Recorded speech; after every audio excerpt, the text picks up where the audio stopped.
Hello viewers, शिक्षक विद्यापीठ में आप सभी का स्वागत है। ये यूपी एग्ज़ाम स्पेशल सीरीज़ का सेकंड पार्ट है, जिसमें हम उत्तर प्रदेश के लोक नृत्य पढ़ेंगे। यूपी का जो भी कॉम्पिटिटिव एग्ज़ाम हो, एसआई से लेके कांस्टेबल तक, शिक्षक भर्ती परीक्षा हो, एसएससी हो या लेखपाल हो, बीए हो, सब में एक क्वेश्चन तो लोक नृत्य से आता ही आता है। उसके अतिरिक्त कितने भी क्वेश्चन आ सकते हैं। अधिकतर यही पूछा जाता है कि यह नृत्य कहाँ से संबंधित है, या ये पूछा जाता है कि इस स्थान पे कौन सा लोक नृत्य फेमस है। तो ऐसे ही क्वेश्चंस पूछे जाते हैं। अगर आप ये सीरीज़ पूरी अच्छे से देख लेते हैं तो आपके लोक नृत्य से कोई क्वेश्चन नहीं छूटेगा। तो आरंभ करते हैं बिना किसी देरी के। लोक नृत्य में उत्तर प्रदेश के प्रत्येक अंचल की अपनी विशिष्ट पहचान है। समृद्ध विरासत की विविधता को संजोए हुए ये आंगलिक कला रूप लोक संस्कृति के प्रमुख वाहक है। तो सबसे पहला जो लोक नृत्य है वो है ख्याल नृत्य। ख्याल नृत्य पुत्र जन्मोत्सव पर बुंदेलखंड में किया जाता है। इसमें रंगीन कागजों तथा बांसों की सहायता से मंदिर बनाकर फिर उसे सिर पर रखकर नृत्य किया जाता है। तो ये है ख्याल नृत्य। अब इसको याद करने की ट्रिक तो देखिए, ख्याल मतलब यूपी में या अभी भारत में भी अधिकतर यही ख्याल आता है। जो माँ होती है कि पुत्र इच्छा होती है, तो पुत्र जन्मोत्सव पे जो है ये ख्याल नृत्य होता है। कहाँ होता है, कैसे पुत्र की इच्छा होती है? बुलंद हो वो पुत्र, बुद्धिमान हो वो पुत्र, ठीक है। तो बुंदेलखंड ख्याल आता है माँ को कि उसका पुत्र हो कैसा, बुलंद पुत्र हो। तो ख्याल नृत्य उत्तर जन्मोत्सव पर बुंदेलखंड में किया जाता है, ठीक है। रास नृत्य, रासलीला कहाँ होती है? कृष्ण, और कृष्ण से एक ही नाम आता है ब्रज। तो रास नृत्य ब्रज में रासलीला के दौरान किया जाता है। रासक दंड नृत्य भी इसी क्षेत्र का एक आकर्षक नृत्य है। तो ब्रज का रास नृत्य। अब आता है झूला नृत्य। झूला नृत्य भी ब्रज क्षेत्र का नृत्य है।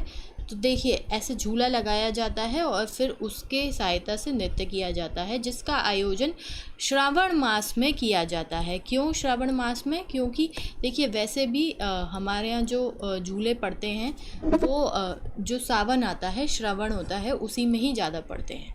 तो और झूले से आपने एक पेंटिंग बहुत देखी होगी, राधा कृष्ण की झूले पे बैठे हुए। तो वही झूला नृत्य कहाँ है? ब्रज क्षेत्र में। इस नृत्य को इस क्षेत्र के मंदिरों में बड़े उल्लास के साथ किया जाता है। देखिए, ब्रज में कोई भी उत्सव हो वो बहुत हर्षोल्लास से मनाया जाता है, चाहे वो होली हो और चाहे वो छोटा सा सावन का महीने का आरंभ हो। दूसरा है मयूर नृत्य। कृष्ण अपने मुकुट में क्या लगाते हैं? मयूर पंख लगाते हैं, मोर पंख। तो मयूर नृत्य भी ब्रज क्षेत्र का ही नृत्य है। इसमें नर्तक मोर के पंख से बने विशिष्ट वस्त्र धारण करते हैं। मैं आपको दिखाती हूँ, ऐसा होता है। पीछे ये ऐसे मोर पंख लगाते हैं, उसके बाद नृत्य करते हैं। यदि आपको याद हो, जब ट्रम्प आया था तो वो ताजमहल देखने जब आए थे, तो हमारे यहाँ जैसे हर सिग्नल पे और एयरपोर्ट पे उनका वेलकम किया गया था। तब आपने देखा होगा कि ऐसे ही मोर पंख पहन के वो लोग नृत्य कर रहे थे। तो ये मयूर नृत्य होता है, ये भी ब्रज में होता है। दूसरा है धोबिया नृत्य। अब देखिए, धोबिया नृत्य से आप समझ रहे होंगे कि धोबी का कनेक्शन होगा, और हाँ है। ये प्रचलित है पूर्वांचल में। यह नृत्य धोबी समुदाय द्वारा किया जाता है। इसके माध्यम से धोबी एवं गधे के मध्य आजीविका संबंध का भाव प्रवण निरूपण किया जाता है। अब देखिए, हम लोग तो कह देते हैं गधे जैसा, पर आपने कभी देखा है कि गधा भी कुत्ते की तरह कितना वफादार होता है और कितना मेहनती भी होता है, परिश्रमी भी होता है। तो वही भाव प्रवण निरूपण किया जाता है धोबी और गधे के मध्य। आप कह सकते हैं एक मनुष्य और एक जानवर के मध्य का संबंध दिखाया जाता है। धोबी जाति द्वारा मृदंग, रणसिंगा, झांझ, धेड़ताल, घुंघरू, घंटी बजाकर नाचा जाने वाला यह नृत्य जिस उत्सव में नहीं होता है उत्सव को अधूरा माना जाता है। सर पर पगड़ी, कमर में फेटा, पाँवों में घुंघरू, हाथों में करताल के साथ कलाकारों के बीच काठ का सजा घोड़ा ठुमक ठुमक नाचने लगता है तो गायक नर्तक भी उसी के साथ झूम उठता है। टेरी गीत, चुटकुलों के रंग, साज के संग यह एक अनोखा नृत्य है। तो जो गधा होता है वो भी एक व्यक्ति बनता है, बहुत ही सजा धजा घोड़ा होता है, वो ठुमक ठुमक के नाचता है, काठ का घोड़ा। दूसरा है चरुकुला नृत्य। चरुकुला नृत्य जो है ये भी ब्रज का है, ब्रज क्षेत्रवासियों द्वारा किया जाता है। इस घड़ा नृत्य में बैलगाड़ी अथवा रथ के पहिए पर कई घड़े रखे जाते हैं, फिर उन्हें सिर पर रखकर नृत्य किया जाता है। तेल के दीपक अपने सिर पर महिलाएं रख कर नाचती हैं।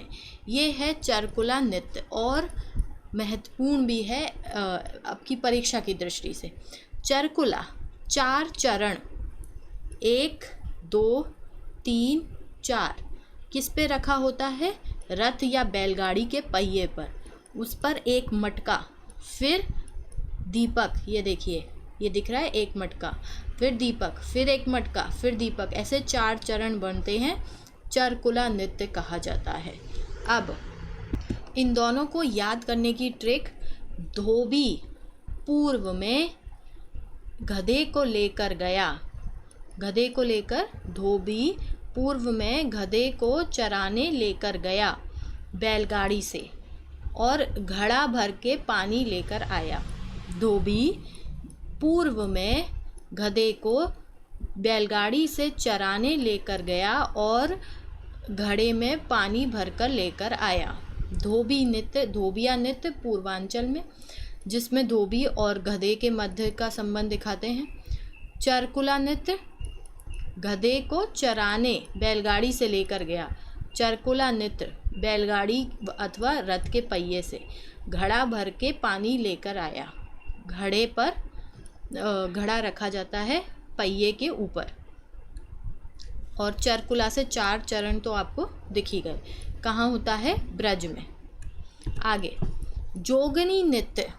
तो जो जोगनी नृत्य है विशेषकर रामनवमी के अवसर पर किया जाता है। इसके अंतर्गत साधु या कोई अन्य पुरुष महिला का रूप धारण करके नृत्य करता है। यह नृत्य अवध में किया जाता है। तो जोगनी नृत्य जो है वो रामनवमी पे किया जाता है अवध में, ठीक है। इसमें क्या होता है, पुरुष जो है वो महिला का रूप धारण करके नृत्य करता है।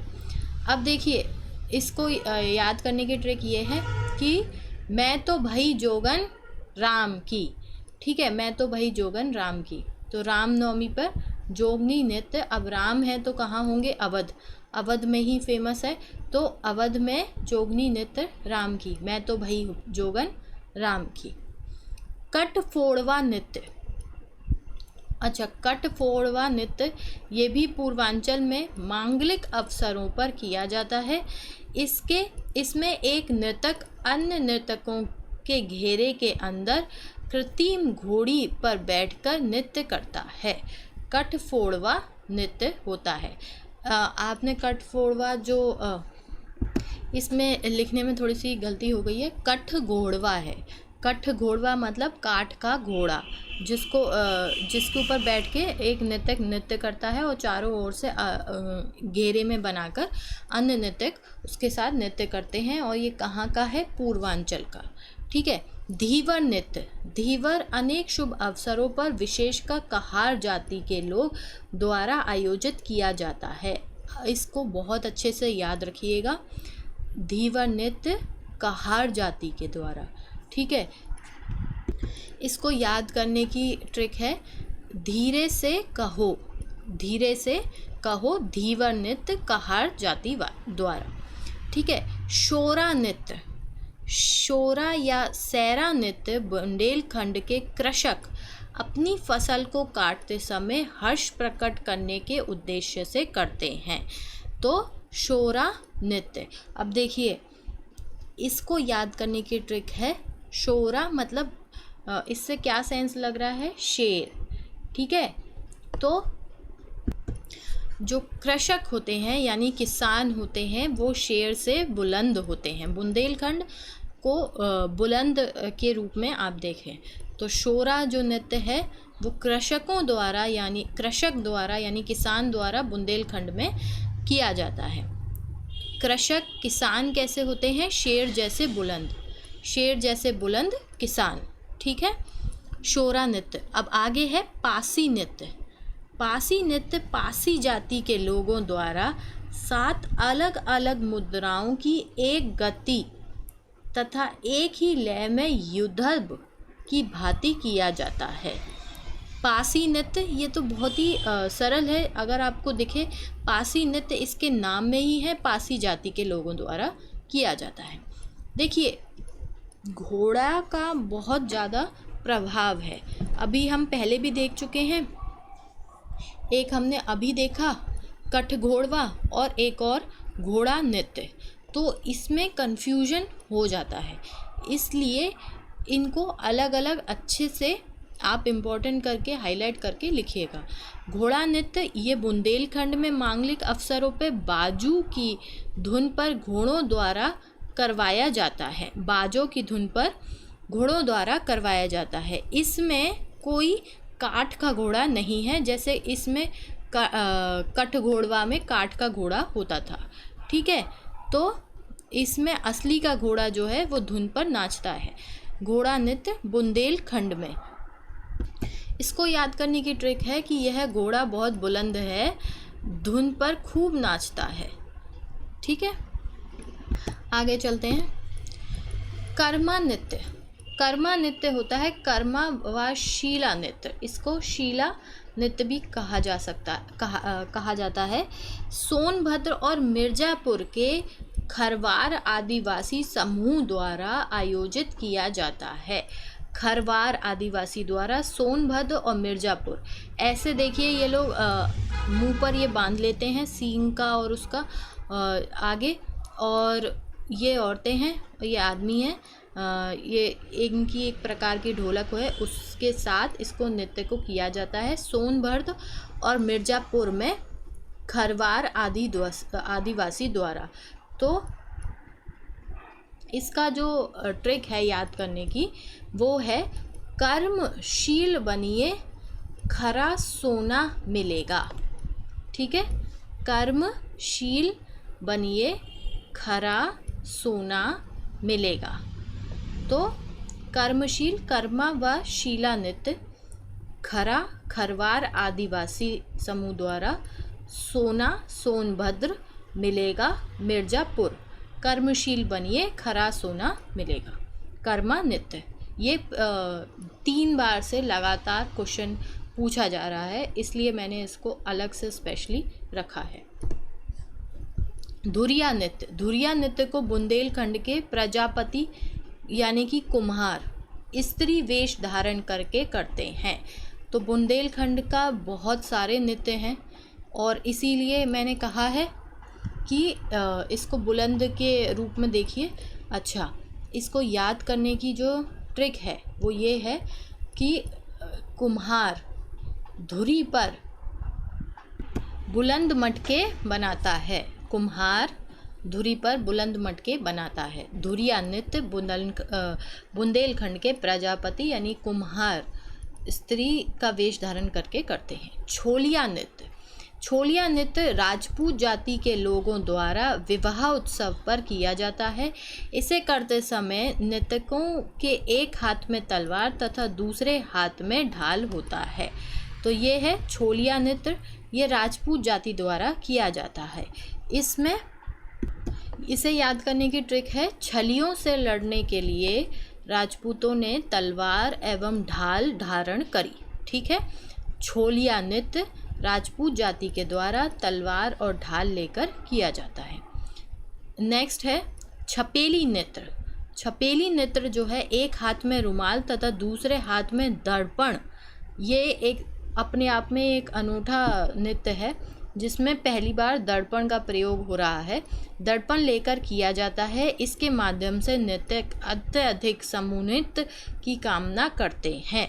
तो छपेली नृत्य है रुमाल और दर्पण लेकर। इसको याद करने की ट्रिक है रूप देखो दर्पण में। ठीक है, रू से रुमाल, पा से छपेली, नृत्य एक हाथ में रुमाल और दूसरे हाथ में दर्पण, रूप देखो दर्पण में। नटवरी नृत्य।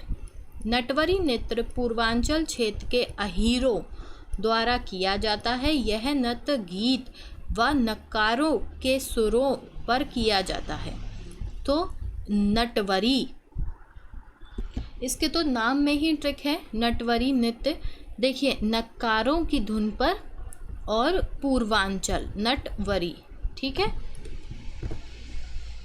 ये है भारत के राजाओं के शौर्य व उनकी युद्ध शैली का प्रतीक छोलिया नृत्य। एक हाथ में तलवार और दूसरे हाथ में ढाल होती है और ये ऐसे गाने वाने मतलब ये इसको बजाते हैं और ये हाथ में ढाल होती है और ये हाथ में क्या है, तलवार। तो ऐसे ये छोलिया नृत्य किया जाता है। क्या बनाई थी मैंने इसकी ट्रिक? छलियाओं को हराने के लिए राजपूतों ने तलवार व ढाल धारण करी। ठीक है। मोरपंख व दीवारी नृत्य। ब्रज की लठमार होली की तरह बुंदेलखंड विशेषकर चित्रकूट में मोरपंख व दीवारी नृत्य से आप जो है ब्रज से कंफ्यूज ना हो जाएं, इसलिए मैंने इसको यहाँ पे लिखा है। ब्रज की लठमार होली की तरह बुंदेलखंड विशेषकर चित्रकूट में दिवाली के दिन ढोल नगाड़े की तान पर आकर्षक वेशभूषा के साथ मोरपंख धारी लठैत एक दूसरे पर ताबड़तोड़ वार करते हुए मोरपंख व दीवारी नृत्य व खेल का प्रदर्शन करते हैं। अब देखिए, ब्रज में होली पर होती है लठमार और बुंदेलखंड में चित्रकूट में दिवाली पर, तो यहाँ पर बिल्कुल अपोजिट है। वहीं ढटिया नृत्य जो है, ढटिया नृत्य सोनभद्र व पड़ोसी जिलों में संतान की कामना पूरी होने पर ढटिया नृत्य का आयोजन सरस्वती के चरणों में समर्पित होकर किया जाता है। ढटिया नृत्य।